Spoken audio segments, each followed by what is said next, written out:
So we're on site here this morning at the Golden Municipal Spray Park and Recreation Center in behind us. And we've got a bit of a hazard tree removal. If you look in behind, a large tear out on a really large willow tree in a very high risk, high target area with a spray park, a lot of little kids playing underneath.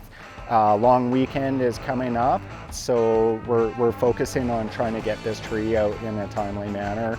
The reasons why we're concerned about it and why it is a hazard is there's weak unions that can form over time with the tree growing, and over time a tree at maturity such as this willow, you'll start to see cavities showing up. Birds nesting can be indications that there can be some internal decay. This tree has been assessed in the past, and there was actually a cable installed about 12 years ago to help support it.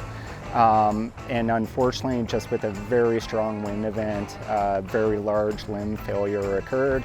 Actually hit a truck on the road, and luckily nobody was hurt.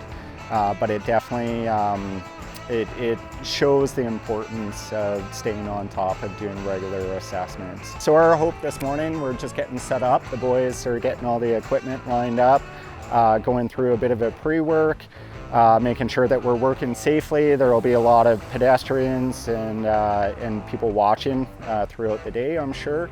And the goal, we'll have a climber up in the tree. We've also got our aerial lift that we'll put into place, and we'll be rigging down pieces, lowering with ropes, just in order to limit any damage to the grass and vegetation and the fence underneath. And so it'll be very controlled.